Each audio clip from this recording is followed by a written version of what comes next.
Good afternoon, everyone, and welcome to IMSI's Thursday afternoon webinar. I'm Dr. Steph Pendlebury. I'm the Institute Manager for the Institute for Molecular Science and Engineering at Imperial College. I'm very welcome to this event. All of our webinars in this series on molecular engineering for next generation batteries run on Thursdays from 2 p.m. And I'm going to be putting some helpful links in the chat once the webinar's got going that you might be interested in following. So there's a link to the events page where you can find out the registration for all details for all our upcoming webinars. We also have a YouTube channel where the recordings of the webinars can be accessed afterwards. We have a blog, a monthly Never Lick the Spoon podcast. All our briefing papers, which are relatively non-technical white papers on topics around molecular science and engineering, are available on our website as well. And you can also register for our newsletter so you can keep up to date with all our events and news. So just a few top tips on how we can all have a great webinar experience. So you should already have your microphone and your video off. If you want to ask a question, you can ask a question at any point during the webinar. Just pop it into the Q&A function, not the chat function, the Q&A function at any time. And then what we'll do is we'll answer all the questions at the end. So if you have any technical difficulties, if you send me a message, private message in the chat through IMSI Imperial, I'll try and help if I can. So I'm now absolutely delighted to welcome today's speaker from the Department of Mechanical Engineering at Imperial College London, Dr. Manesh Medabhadla, I've said it wrong as well, Medabhadla will be talking to us today about modeling for design of next generation energy storage devices, lithium-ion capacitors and solid-state batteries. So I'm absolutely delighted to hand over to today's speaker. Thank you, Steph. Thanks for inviting me to this talk. So I would be happy to share my screen. Can I share my screen? You should be able to do that now. Okay, thank you.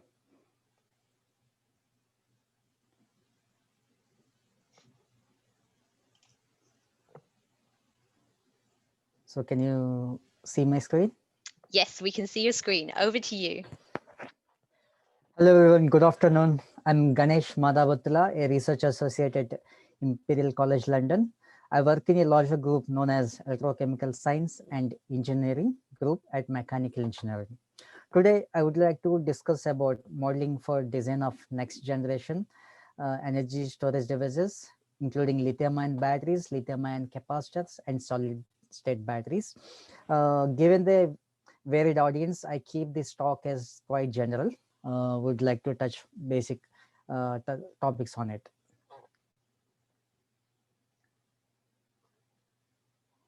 Just a minute. Our group works on several areas related to energy storage field, which are including lithium-ion batteries, fuel cells, supercapacitors, future chemistries, microstructure analysis, modeling, material analysis, and manufacturing. So I basically use physics-based models to study lithium-ion batteries and supercapacitors and associate research questions like degradation, improving performance, electrode design, hybridization, physical and thermal aspects. So these are the aspects I generally look at while I am at Imperial. Let's begin with the basics of how a battery works. A typical battery we buy, let's say here is a cylindrical cell here, a lithium ion battery, has several layers of positive electrode, separator, and negative electrode. And in turn, these electrodes are made using small particles of active material combined with conducting agent and binder. So these electrodes are quite porous in structure, as shown in this 3D picture.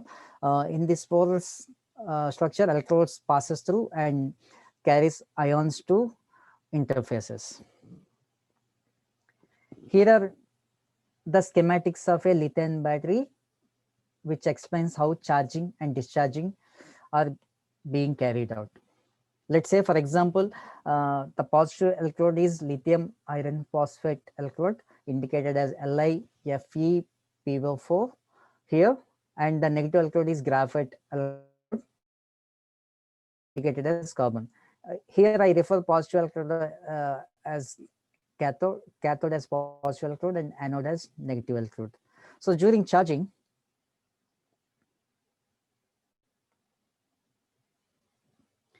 the positive electrode loses lithium ions to electrolyte and generates electrons to flow through the external current.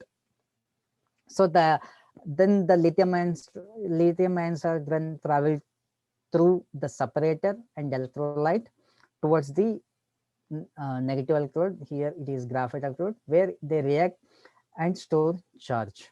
So during discharge, the reverse process happens. Lithium ions again released back to the electrolyte. They move towards the positive electrode, and the negative electrode again generates electrons, which goes through the external current and generates current. So this is how the charge being stored and discharged during operation. So these are the chemical reactions which describes about generation of lithium and electron for that, and a combination here. So if you ever wonder why these batteries are being charged quite slowly, it is because of these chemical reactions which are quite slow in their rate during charge and discharge. If we ever wanted to make these batteries work faster, we have to come up with better strategies to make these chemical reactions faster. In an electric vehicle, battery cost is the most dominant one, and it can contribute more than 50%. So for mass adoption of these electric vehicles, these battery packs should be cheaper, lighter and compact, should be able to charge faster and give long mileage. That's what we all need. So a Faraday institution in UK has come up with some tangible targets for batteries by 2035. Faraday Institution is in the UK's Independent Research Institute for Electrochemical Energy Storage uh, and Skill Development. The targets for 2035 for batteries are: the packs should be 65% cheaper. They should have energy density. They should have double the energy density and should have 4 times higher power density, and they must be extremely safe. The other major target for these packs is that they should have a battery life pack life of 20 years from the current 80 years. They also need to be operated within the wide temperature range for different climatic conditions, uh, which is between -40 to 80 degrees. Other important and goal is to make these batteries 95% recyclable by 2035 from the current values, which are around 10 to 50%. They also have the target of developing full predictive models for predicting state of charge and state of health estimation, which I am working on.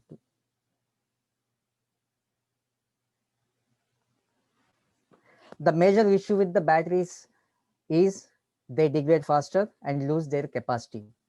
Here is the cycle life data of a commercial lithium ion battery, which loses 20% of charge within 2500 cycles in certain charge discharge conditions. The stars here indicates the point where electric vehicles discard these batteries after losing the initial 20% of charge. After this 20% of charge, these batteries generally lose capacity quite rapidly and lead to degradation and safety issues. That's why they discard the batteries at 80% capacity fade.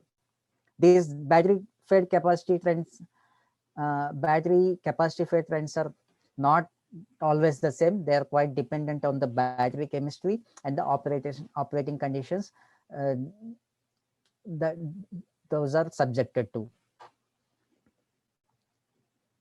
There are several reasons for this kind of battery capacity fed. The major reason is thus the major reasons are the side reactions between electrode and electrolyte along with the main charge discharge process. Some of the side reactions are quite dangerous. They can lead to short circuit and cause thermal runaway and battery fires. So these side reactions are favorable under certain operating conditions.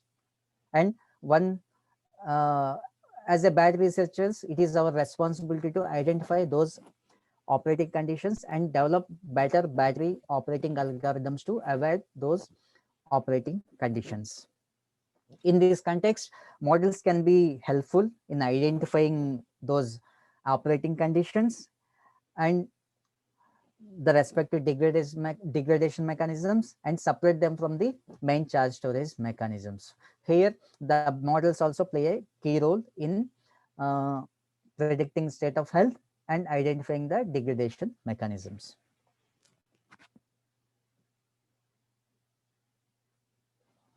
Batteries are exothermic in nature. They release heat while charging and discharging, which lead to rising temperature.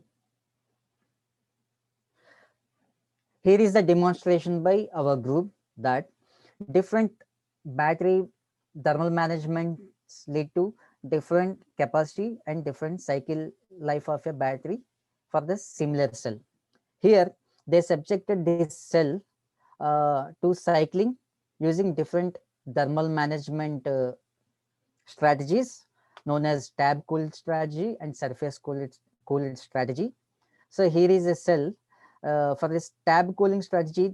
What they did is they removed heat, whatever the heat generated during charge discharge process through these tabs. These tabs are positive and negative terminals. In the other strategy known as surface cooled strategy, they removed heat through the surface of this cell. So their results were quite interesting, and they have shown that this tab cooling strategy is better in performance, let's as shown here, and also give you better cycle life compared to the other surface cooled thermal management strategy. So this experiment demonstrates the need for the extremely optimized thermal management strategies for cell and battery packs. So further details about these cooling strategies can be found in this YouTube link. The main reason for better cooling, better performance in this tab cooling is that uh, the thermal conduction paths through these tabs are quite good compared to the across the cell path through surface. So if you have uniform temperature distribution across the cell be able to perform quite nicely and lead to longer cycle life. So it is important that a cell should be maintained at uniform temperature in all the conditions to get the better performance out of it and better cycle life. So you can read further details from about these strategies from this research paper.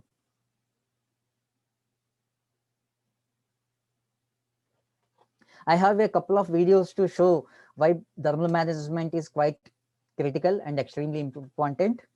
The electrolytes used in the lithium ion batteries are flammable.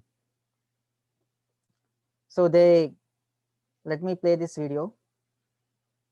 Sorry, just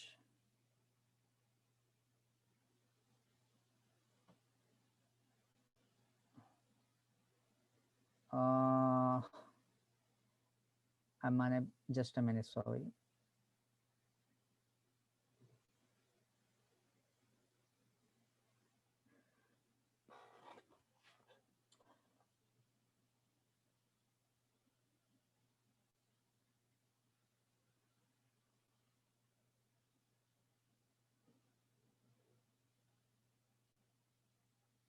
I just want, yeah, I got them. So let me play the video here, which shows the how battery packs catch fire when they're abused or improperly managed thermally. So these fires are extremely dangerous and lead to subsequent, they spread quite fast. So here is the condition after the fire. The entire set of vehicles parked there have been destroyed.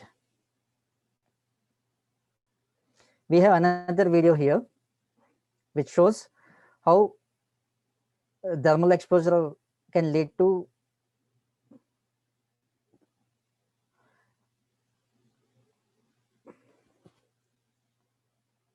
fires.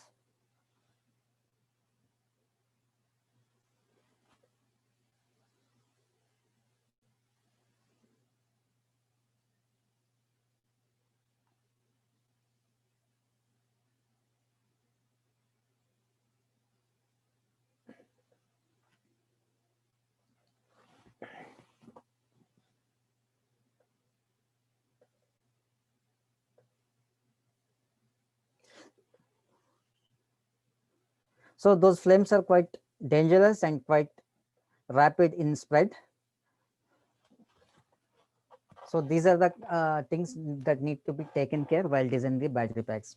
So given these issues, how do we make better batteries by 2035? That's the question for every research in this field. So there are 4 stages in battery development. It's a multi-length scale problem. Once material sciences develop a better battery chemistry and a stable micro electrode microstructure is identified, engineers like me would like to optimize the cell design using models and simulations. So my work falls in this category where we optimize the electrode thicknesses, electrolyte concentration, thermal management strategies for these devices, and operating conditions such as temperature and discharge currents. We also help develop a better pack design to have better thermal management too. So we do care about modeling because it reduces the development costs and time. It also to optimize, it also can be used to optimize electrode physical aspects as just mentioned, like electrode thicknesses, electrolyte concentration, charge discharge currents, temperature, with an aim to extend cycle life and improve safety. They also need to be used to predict accurately the state of charge and state of health of battery packs, which enhances the user experience and customer service for the electric vehicles. I use physics-based models which are developed by Newman and co-workers. They typically solve for electrochemical reactions at the interface between electrode and electrolyte, and they also solve for lithium diffusion in the solid phase of electrodes, and ion migration and diffusion in the electrolyte, and electron conduction through the circuits, and thermal effects. So these are the few aspects that these physics-based models look at it. I would not go into the details of the equation at this point. Here are my model versus experimental data comparisons of a lithium-ion battery. I simulated my model using a Python-based open source software, which is quite free to download from this source. My model predictions are quite good in predicting the discharge data at different C rates, 0.2 C to 0.5 C. Here C rate means 1 C rate corresponds to a current which lead to complete discharge of the battery within 1 hour. So 1 C rate corresponds to 1 hour, 0.5 C rates corresponds to 2 hours, 0.2 C corresponds to 5 hours discharge rates. So my model is doing well. my model is also able to predict the temperature reasonably well, uh, reasonably well. But here one thing to note is that to work, to make these models work, it is important to parameterize the cells accurately. So parameterization of a given cell is another important task for modelers like me to optimize the design. Now let's get into the other type of storage devices, which are known as supercapacitors. I have come up with a simple analogy to compare batteries with the supercapacitors. Batteries are like an elephant with short lifespan. Elephants can do a lot of work, but move slowly, indicating that batteries have higher energy density, but they have lower power density. They cannot be charged or discharged quite fastly. On the other hand, we have supercapacitors, which are similar to cheetahs. Cheetahs can run faster, move faster, but deliver not enough energy, indicating that supercapacitors have low energy density but can deliver higher power density. Also, it is to be noted that supercapacitors have higher cycle life, which is beyond 1 lakh. Sometimes it could be close to 1 million too. They can be charged and discharged within seconds, whereas batteries take minutes or hours. The fundamental difference these between batteries and capacitors is the charge storage mechanism. As mentioned earlier, the charge will be stored in batteries using chemical reactions which are quite slow, whereas in supercapacitors the charge is stored using physical double layer formation. So something like some double layer formation, something like in dielectric capacitors. For certain applications, we neither need elephant nor cheetah. We just need a horse which can be domesticated, trained, can be used for enough work, and can move at a uh, good speed. So lithium ion capacitors that I worked on are similar to horses. They are like a half battery and half supercapacitor, can be able to deliver optimum energy density and power density, and can work for optimum cycle life. We don't need millions of cycles and we are not, and we shouldn't be happy with the short cycle life. Something in between is fine with uh, energy and intermediate energies and power densities for certain applications. Here is the schematic of a lithium ion capacitor that I worked on previously to understand the limitations in it. So this capacitor is uh, made is a represent has this capacitor has activated carbon as the positive electrode and lithium titanium oxide as the negative electrode. So in the electrolyte, ions move towards each electrode. Here lithium ions intercalate, react with them and store charge. On the other electrode, the counter ions move there towards that electrode, form double layer process. So charge storage mechanism is physical here and chemical here, and giving a net result of this net resulting energy and power densities. So these are the chemical reactions which indicate the charge storage process here. So this is the model I used uh, for modeling my lithium ion capacitor system.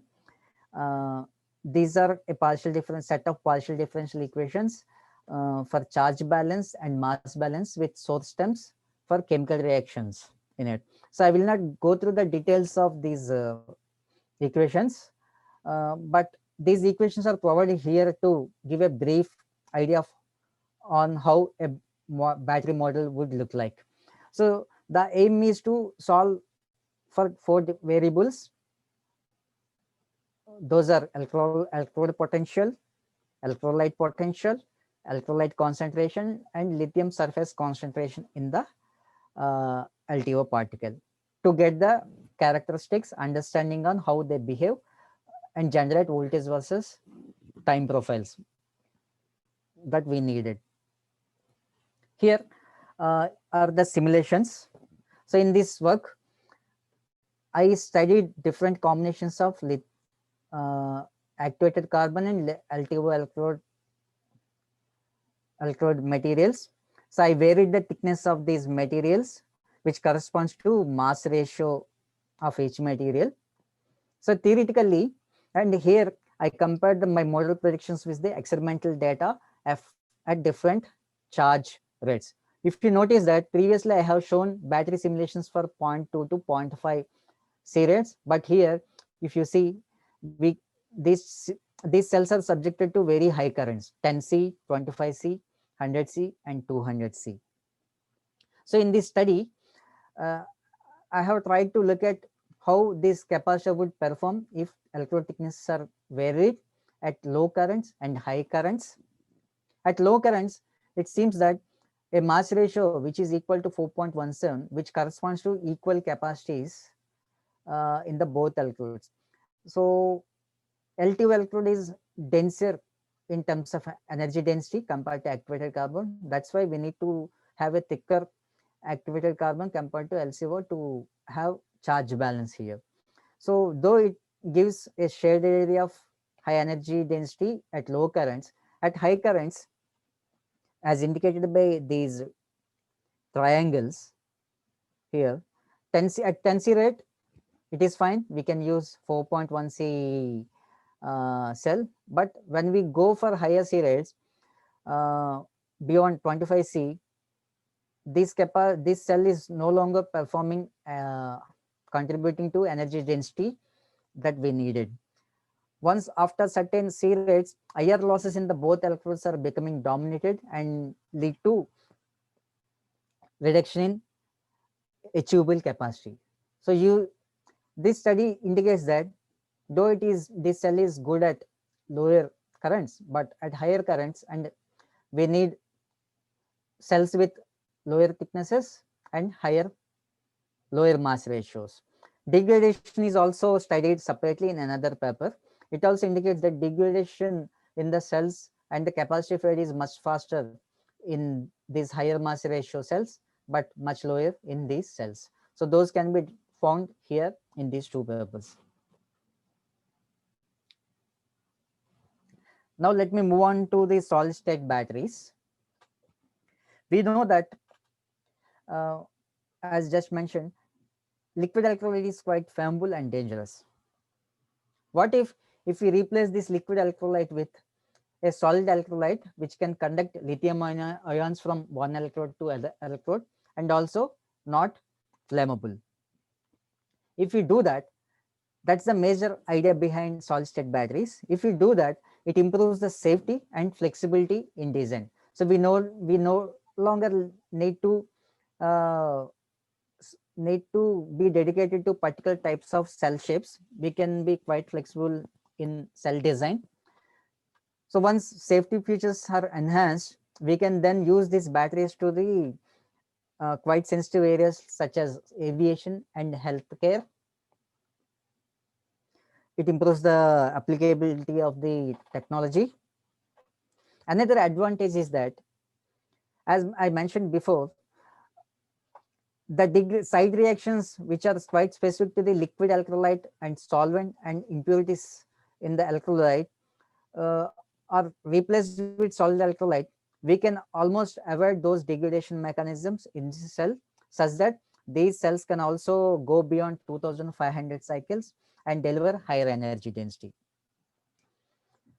High energy dense electrodes such as lithium metal and metal are quite unstable in liquid electrolytes. So after replacing the electrolyte with solid material, this is allowing us to use lithium metal in the system, and now these high energy dense lithium metal and silicon electrodes are being explored for high energy density in these cells. There are few challenges though for these solid state batteries too. Currently, There are three different types of solid electrolytes are being explored for use in solid state batteries.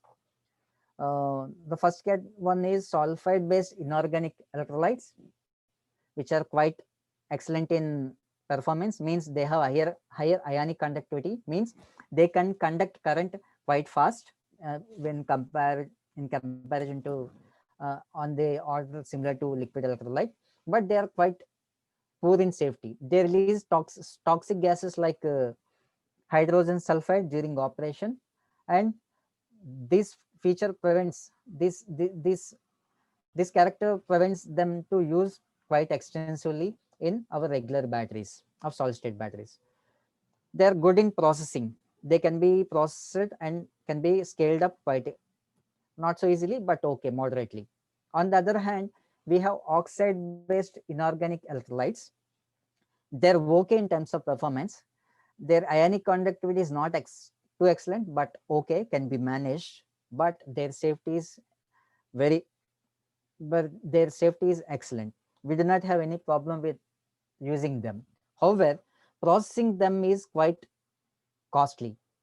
Their processing is similar to semiconductor processing, where we need high temperature, high uh, inert environments as we do it in semiconductors. So these kind of electrodes are difficult to scale up for large scale production of lithium ion batteries required for electric vehicles. And the next category of materials are polymer organic electrolytes. They have they can be easily scaled up, they can be easily produced. In terms of safety, they're okay, they can be managed, but they have poor performance at room temperatures. They have ionic conductivity quite less at room temperatures.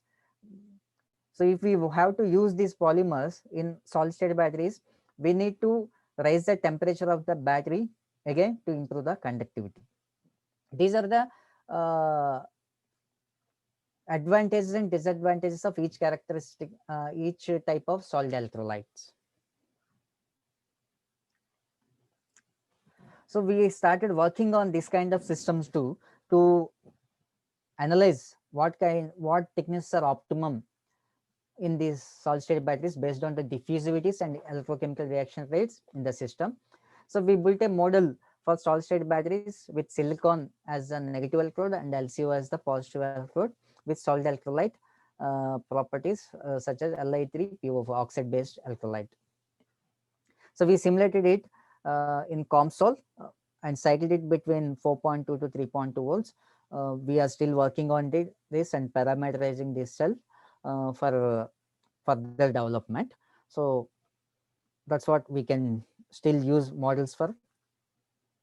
The important factor here is that solid state batteries, research in solid state batteries is quite risky, but highly rewarding. If once someone develops a successful technology, they can replace uh, solid state batteries, sorry, lithium ion batteries, and they can be used in wide variety of applications without any safety concerns.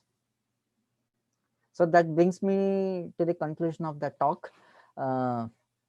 So let me briefly summarize the aspects. The thermal management is quite critical to use them in our applications such as electric vehicles and any applications. Batteries needs to be cheaper with better energy and power performance for larger scale up. They at least need to be reduced, the cost at least need to be reduced by 50% by 2035 for mass adoption. Models can enhance safety, cycle life, and energy and power densities by controlling the operating conditions, identifying the operating conditions and degradation mechanisms, thickness effects in the cell, and optimal electrolyte concentrations. They can be used, the performance can be improved after we decide the chemistry. Next, the solid state battery research is still at nascent stages. These batteries are used in at micro size for medical applications, but but the scale up is a problem because of the high cost involved in it. They're high risky but high rewarding area. So thank you for listening to the talk. I'll be happy to be connected. I'm open to any questions regarding the talk. Thank you.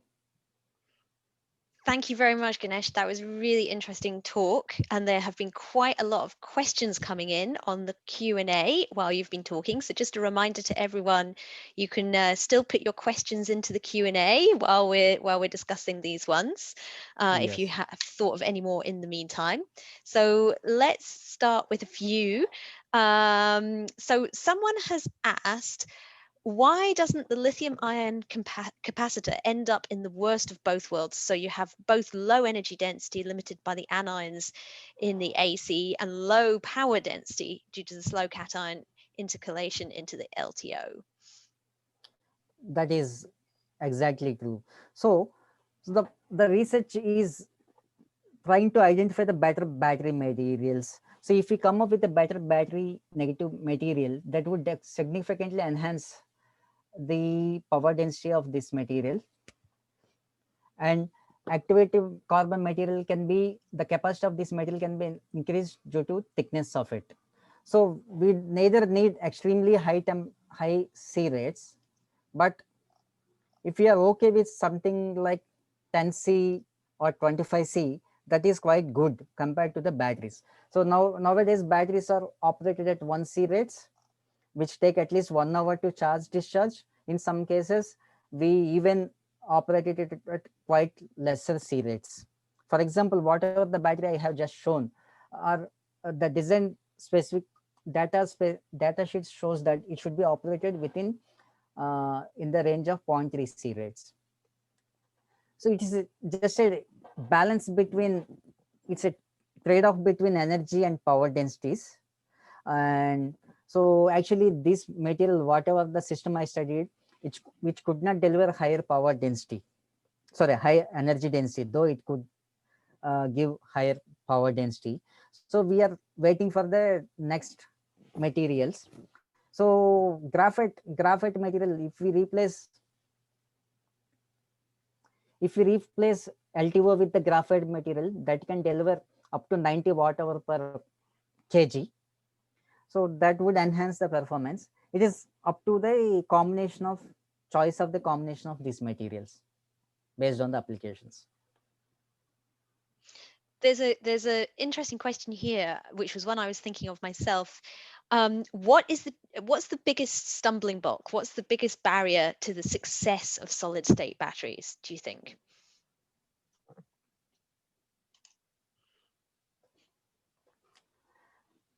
Some commercial companies are right now working on oxide based inorganic solid state electrolytes. They're okay with fair performance, and if we, as we know, safety is the first priority to choose any system, so it has excellent safety. But now they have an issue of scaling up the batteries to manufacture a large volumes of batteries. For example, EVs need 60 kilowatt hour packs. So to produce such larger volumes, it is not quite easy for solid state batteries. So they are looking for different aspects of manufacturing at larger scale. So right now, scaling up is the issue, and they Okay. are quite costly. Yeah. And then there's a few people, I know you touched on safety and particularly the runaway thermal events. There's a few people asking about safety. Why are there safety concerns in solid state batteries? Aren't these meant to be safer? And again, what are the risks in solid state batteries? And somebody else is asking, what are the safety aspects of supercapacitors compared to lithium ion batteries? So with respect to solid state batteries, here the safety is more about the toxic gases it releases during charge and discharge. So this sulfide based solid electrolyte release H2S, hydrogen sulfide gas, which is not good for us. It may not be explosive, but in other ways, it is not safe for humans. So we need to have a proper sealing mechanism during the operation. So that is one issue with the solid electrolytes with sulfide based inorganic electrolytes. With respect to supercapacitors, So supercapacitors are quite safe compared to lithium-ion batteries. So supercapacitors can also be used using aqueous electrolytes. So aqueous electrolytes are not flammable. So in that case, we can use an aqueous electrolyte and produce a supercapacitor. That is one advantage. In other kind of supercapacitors where we use organic electrolytes, we still have some safety concerns, but we can control them compared to these things because their voltage is certainly limited by the electrolyte operations, and they have little flexibility compared to lithium-ion batteries. Actually, Okay. handling lithium is an important issue. So yeah, Yeah. that gives an added advantage. So someone else is asking, and there's an acronym here that you'll need to explain in your answer. They're saying NMC batteries have higher energy density versus lithium ion. Why haven't NMC batteries been adopted in more applications? They are being used right now. So for example, this study is on NMC battery. This is LGM50 cell, but their operation is limited to 0.5C to 0.2C as per the data sheet. So we are still okay with NMC. They're being adopted for various applications. It's not that they're not being used, but they have the short cycle life as I shown here. So this cycle life data is for NMC 622 cell. So this is quite less, which is around 2500, but their capacity is limiting.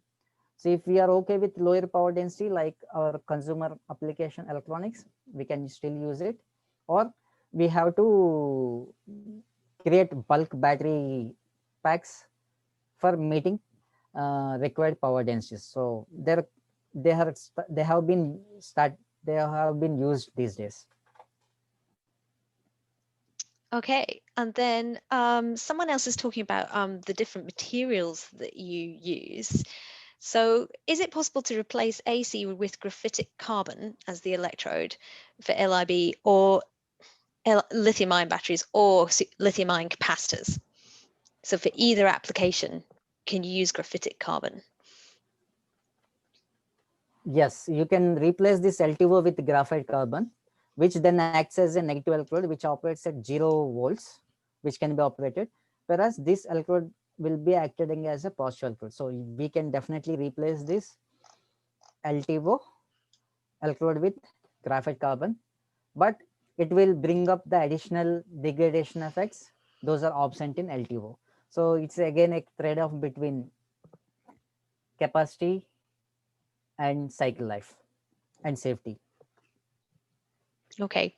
And then just going back to your coding, so someone's asking, for the lithium-ion capacitors, did you use COMSOL or did you code in Python? So PyBum has still didn't have models for lithium ion capacitors. They still are being under development. So I used COMSOL. It was some time ago. So they are done in COMSOL. And then I had a question actually. So right at the beginning, you talked about the model that you used, like the physical model that you used for your modeling. What are the advantages of that model that made you pick it above? Presumably there are other models that you could use.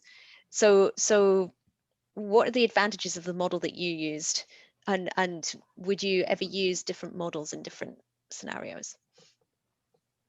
Yes. So physics-based models are quite informative, which means the parameters set is quite comprehensive and physically be understandable. For example, ionic conductivity of electrolyte, reaction diffusion coefficient of lithium in the solid electrodes. These are quite measurable and physically and can be comprehensible. Whereas other kind of models such as RC based circuit models, it is quite they need extreme efforts to parameterize, like RC circuit time constants R and resistance and capacitance at different temperatures and different currents. So they are quite specific to a particular set of operating conditions. But here physics based models can give us a flexibility to extrapolate based on the conditions they are parameterized. They can work beyond the operating conditions. They have been parameterized. Also, we can also get other information such as electrolyte concentration, diffusion rate, non-gradients. So in the system, I can get concentration profiles of lithium in the both electrodes. Thereby, I can optimize the electrode thickness. But these flexibility is not available in other modeling approaches. They also have a different application. They can be used for battery management systems in electric vehicles. They have a different application. These models have a different application. So they are quite two different aspects, like two hands. Okay, so there's quite a few questions here. We'll see how many we can get through. Yes. So someone's asking, now you haven't mentioned metal air batteries at all. Do you work on metal air batteries? I do not work on metal air batteries, lithium metal air batteries. So I do not have much knowledge on that. So I did not They were cover that. just asking how they compare to solid state ones. I mean, obviously the electrolyte is, I guess, completely different in lithium air batteries I think versus solid state. lithium air batteries have not stable, means they are not cyclable reversibly. For example, solid state batteries can be cycled up to 5,000 cycles. I doubt that lithium air batteries nowadays, uh, that cycle life is a major issue. Either the electrode can be reversible. So that's the major challenge for lithium ion battery, as far as I know. Okay. And then someone's asking, is there any research you're aware of being done to emulate batteries using ultracapacitor banks? So presumably using multiple capacitors together to make a bank. Yes, battery packs. So Bilivu in our group is working on similar aspects of battery pack design and how variation cell module variation from one cell to other cell would affect the imbalances the battery pack life. In terms of cycle lithium ion batteries, ultra capacitors, uh, I have seen some efforts in my group. They're working, trying to develop battery algorithms to combine lithium ion batteries with the ultra capacitors. Yeah, things are going on, but Okay. that's not in my area. Yeah. Okay. But maybe if someone has a look on your group website, they might find out a little bit more. Please. You can always Yes. put a link in the chat. And then one of the first questions that came in is there a rule of thumb that can be followed to estimate discharge rates versus capacity fade? Discharge rates versus capacity fade. Generally, see, discharge rates are corresponding to how lithiums can move in and out of these structures. The stability of structures would dictate what currents can be used. So something related to diffusion and material expansion during charge and discharge can be related to discharge currents for these chemistries. So there must be some time scales for that, stress strain relationships uh, between for related to currents. They can be developed, but that's possible actually. Yeah. Okay. And then someone here is talking about suggesting combining different types of batteries. So they're saying, what do you think about combining polymer and oxide-based batteries to leverage their intrinsic properties for circumventing the challenges encountered? And if anyone's thinking about that, what do you think the stumbling blocks are towards taking that towards commercialization? Polymer based electrolytes, I think they were quite, I know about polymer based electrolytes, as just shown. Are they, It just says I'm not sure combining whether they, polymer and oxide-based batteries. for the electrolytes, okay, but for active materials, they need to be, I do not have much idea, but they should be able to store lithium ions in it and release electrons. So I'm not aware of that much on that. Okay. If they're talking about electrolyte, then okay, yeah. There's a few. Okay, so then there's another question related to the materials used, particularly for the cathode materials.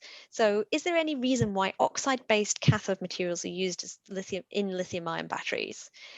What's their advantage over other materials?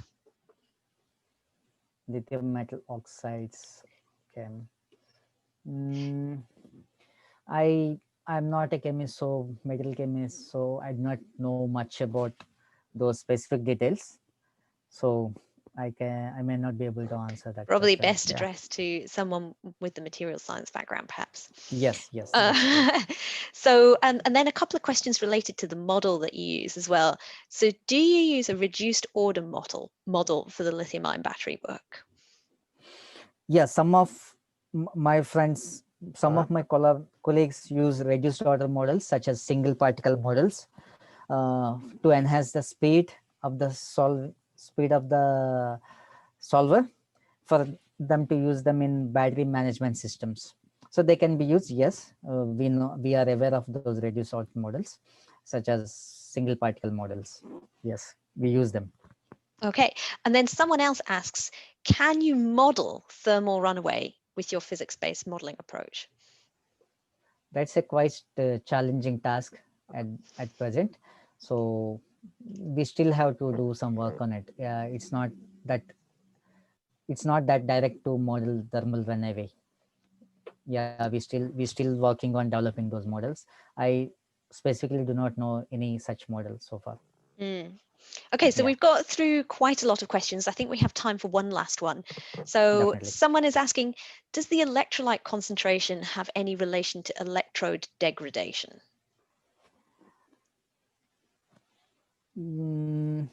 Yes, they must electrolyte concentration. That's an interesting question. So for SA formation, electrolyte solvent reacts with lithium in the electrode. If concentration has been changed, solvent concentration also will change accordingly, I guess. So that might change the degradation dynamics in the system. That is one thing I assume. And the other effect is that it also changes the conductivity of the electrolyte locally. That might affect in terms of IR losses. So these are several factors that can be looked at, but yeah, there is no direct answer that I can give on that. Yeah. Okay, so I think we got through a lot of questions today. Well done, Ganesh, because that was quite wide ranging in their Thank you. different topics that were asked. So Yeah. thank you very much again for such an informative presentation. And just to let everyone know that there will be a recording of this available via the IMSI YouTube channel, and the link to that is in the chat already. The next webinar that IMSI is holding is actually going to be on Tuesday the 24th of November. We're going to have a special external webinar given by Luka Mestropowski, I think I've pronounced that right, on high temperature electrochemical systems enablers to a decarbonized future. So that will be on Tuesday at 2 p.m. And then the next webinar from an internal Imperial speaker will be next Thursday at 2 p.m. So many thanks for joining us. And we look forward to seeing you again next week. Goodbye. Thank you everyone for being here. Thanks, Steve, for the opportunity. Thank you very Thank you, much. Ganesh. Great Yeah. talk.